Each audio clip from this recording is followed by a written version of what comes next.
Hi guys, मैं हूँ परमेश्वरी पैंकरा। नमस्कार।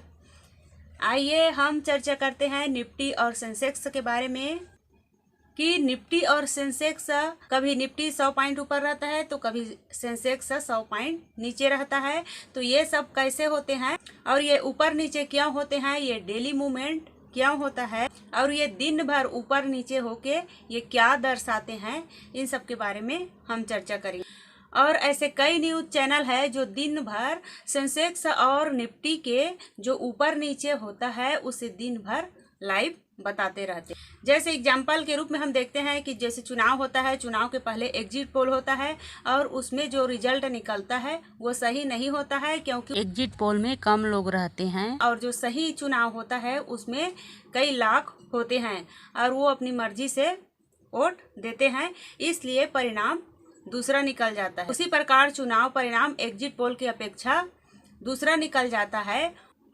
उसी प्रकार भारतीय शेयर बाजार में 4 से 5 हजार कंपनियां लिस्टेड हैं, लेकिन उन 4,000 कंपनियों का प्राइस हम एक साथ नहीं देख सकते हैं। लेकिन आपको जनरल अंदाजा चाहिए कि मार्केट बढ़ रही है या उतर रही है, मार्केट का डायरेक्शन या सेंटिमेंट क्या होता है। उसी प्रकार सेंसेक्स और निफ्टी भी एक एग्जिट पोल के समान है, जो एक छोटे से सैंपल साइज से प्रेडिक्ट करने की कोशिश करता है, अर्थात भविष्यवाणी करने की कोशिश करता है कि मार्केट कहाँ जा रहा है, मार्केट बढ़ रहा है या उतर रहा है। चूंकि सेंसेक्स में 30 कंपनियां हैं और निफ्टी में 50 कंपनियां हैं, तो ये 30 कंपनियों के डायरेक्शन से मार्केट ये बताता है कि मार्केट बढ़ा हुआ है या मार्केट उतरा हुआ है। उसी प्रकार निफ्टी भी 50 कंपनियों के सैंपल साइज से ओपिनियन देता है, क्योंकि ये 50 कंपनियां जहां जा रही है अर्थात उतार चढ़ाव हो रहा है, ये 50 कंपनियां जो है ये बड़ी कंपनियां होती है। चूंकि ये 60 से 70% बार ऐसा होता है, लेकिन बार बार ऐसा नहीं होता है, इसलिए सेंसेक्स और निफ्टी पर आंख बंद करके भरोसा नहीं करना चाहिए, क्योंकि वे आपका टाइम बचाने के लिए जनरल शार्ट टाइम में आइडिया देता है, अर्थात इंडेक्स बना हुआ होता है। आप जानते हैं कि सेंसेक्स और निफ्टी बनता कैसे है, तो सेंसेक्स में 30 बड़ी कंपनियां हैं और निफ्टी में 50 बड़ी कंपनियां हैं। जैसे सेंसेक्स में 30 बड़ी कंपनियां हैं तो इनका फ्री फ्लोट मार्केट कैपिटलाइजेशन के हिसाब से ये मार्केट को मूवमेंट करता है। मार्केट कैपिटलाइजेशन का अर्थ होता है बाजार पूंजीकरण। तो मार्केट कैपिटलाइजेशन क्या है, जैसे कंपनी का एक शेयर का मूल्य कितना है तो 25 रुपये और कंपनी में टोटल कितने शेयर है तो 10 शेयर। तो इनका मार्केट कैपिटलाइजेशन हम कैसे निकालेंगे, तो इनका सूत्र है market capitalisation is equal to price of 1 share into number of shares. तो कितना निकलेगा इसमें, तो 25 गुना 10 करेंगे तो कितना हुआ 250। तो 250 ही इनका क्या है, मार्केट कैपिटलाइजेशन है। लेकिन मार्केट कैपिटलाइजेशन से कंपनियां इंक्लूड नहीं होती है, शामिल नहीं होती है। सेंसेक्स में इंक्लूड होती है अर्थात शामिल होती है, तो इनके फ्री फ्लोट मार्केट कैपिटलाइजेशन के हिसाब से इंक्लूड होती है अर्थात शामिल होती है। फ्री फ्लोट क्या है, तो वे मार्केट कैपिटलाइजेशन जो ऑनर्स के शेयर्स को हटा के बचता है। जैसे कंपनी के 10 शेयर हैं जिसमें कंपनी के ऑनर्स के पास 7 शेयर्स है और उसने स्टॉक मार्केट के जरिए कभी भी बाजार में नहीं उतारा है, तो वे 7 शेयर जो कंपनी के ऑनर के पास हैं माइनस हो जाएंगे। इनके सूत्र है free float market capitalisation is equal price of 1 share into number of share minus company owners shares. यानी अब इसी कंपनी के 10 शेयर जिसमें एक शेयर का प्राइस 25 रुपया है और उसमें से 7 शेयर ऑनर्स के पास है, तो इस कंपनी का free float market capitalisation count होगा, जिसमें का 3 शेयर पब्लिक के पास है। तो इनका फ्री फ्लोट मार्केट कैपिटलाइजेशन क्या होगा, तो free float market capitalisation is equal 25 गुना 3 करेंगे तो 25 या 75 बराबर 75 रुपए इनका मार्केट कैपिटलाइजेशन हुआ। सेंसेक्स में 30 कंपनियां हैं जिनकी भारत में फ्री फ्लोट मार्केट कैपिटलाइजेशन सबसे ज्यादा है। ऐसी 30 कंपनियां जो अलग अलग सेक्टर से मिलकर आती हैं अर्थात एक ही सेक्टर से नहीं आती। जैसे भारत में सबसे ज्यादा वेटेज फाइनेंशियल सर्विस का है, बैंक का है, एनबीएफसी का है। इन सभी कंपनियों का वेटेज ज्यादा है और इस तरह की कंपनी अलग अलग सेक्टर से मिलकर आती हैं जो 30 सबसे बड़ी कंपनियां होती है। और इनके फ्री फ्लोट मार्केट कैपिटलाइजेशन के हिसाब से ये सेंसेक्स का हिस्सा होती है और वे जितना ऊपर नीचे होता है उनके हिसाब से डिसाइड होता है कि आज सेंसेक्स कितना ऊपर जा रहा है या कितना नीचे जा रहा है। उसी तरह निफ्टी में भी 50 बड़ी कंपनियां हैं और सेंसेक्स की तरह निफ्टी के भी फ्री फ्लोट मार्केट कैपिटलाइजेशन निकाला जाता है। इसमें फर्क ये होता है कि सेंसेक्स में 30 कंपनियां हैं और निफ्टी में 50 कंपनियां हैं और ये दोनों अर्थात निफ्टी और सेंसेक्स हर बार एक साथ नहीं बढ़ती है। कभी सेंसेक्स 1% बढ़ता है तो निफ्टी आधा % नीचे रहता है, क्योंकि निफ्टी में 20 कंपनियां ज्यादा है। अब इसमें 2 इम्पॉर्टेंट तथ्य ये है कि निफ्टी हमारा बहुत टाइम बचाता है, जिससे हमें 1 सेकंड में पता चल जाता है कि मार्केट आज कहाँ जा रहा है, मार्केट का मूड कैसा है। जब सेंसेक्स बहुत ज्यादा बढ़ा हुआ है या बहुत ज्यादा गिरा हुआ है तो हम ये कह सकते हैं कि आज मार्केट का मूड बहुत ज्यादा खराब है, लेकिन इसमें आंख बंद करके भरोसा भी नहीं करना है। इसके 2 लिमिटेशन है। फर्स्ट पॉइंट है, इनमें 30 बड़ी कंपनियां नहीं हैं, अर्थात 30 सबसे बड़ी कंपनियां हैं जिनकी फ्री फ्लोट मार्केट कैपिटलाइजेशन सबसे ज्यादा होती है।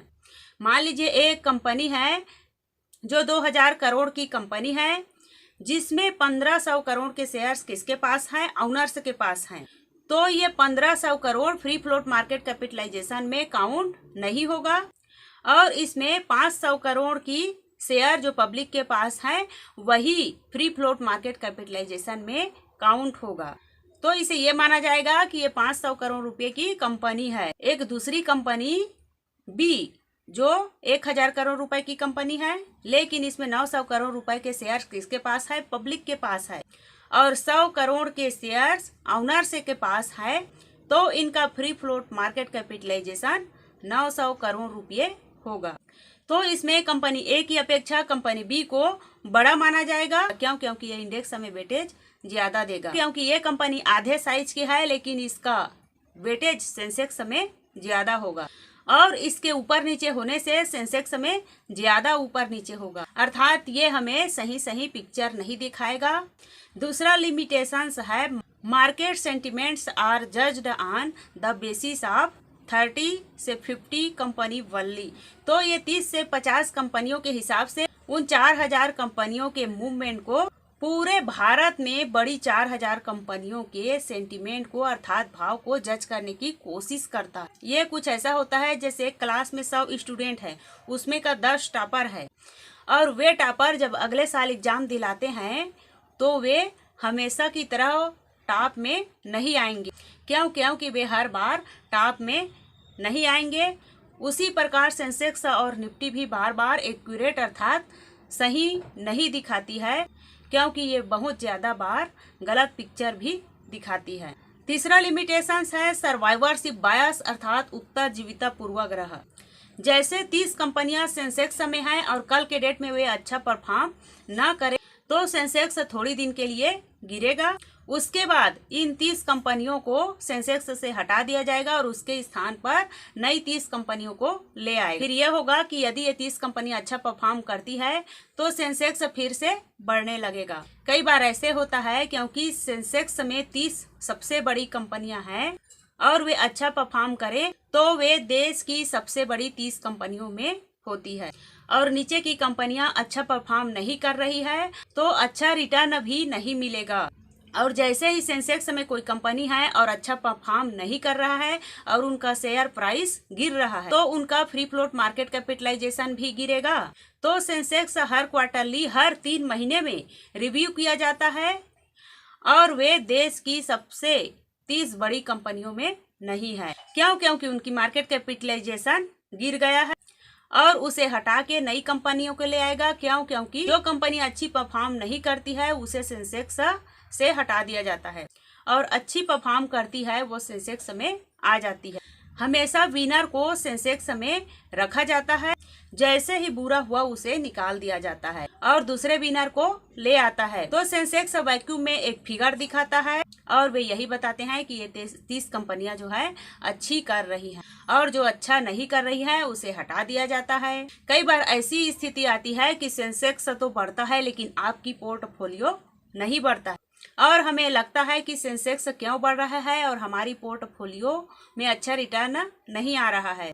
इसलिए सेंसेक्स में वे कंपनियां जो पिछले कुछ महीनों से अच्छा कर रही हैं, वे बड़ी कंपनियों में हुई जिनकी मार्केट कैपिटलाइजेशन बढ़ेगी, और जैसे ही इन कंपनियों का शेयर गिरेगा उन्हें हटा दिया जाएगा। इसलिए अपने परफॉर्मेंस को सेंसेक्स से बहुत ज्यादा कंपेयर न करें, क्योंकि सेंसेक्स में टेम्पोररी विनर आते रहते हैं।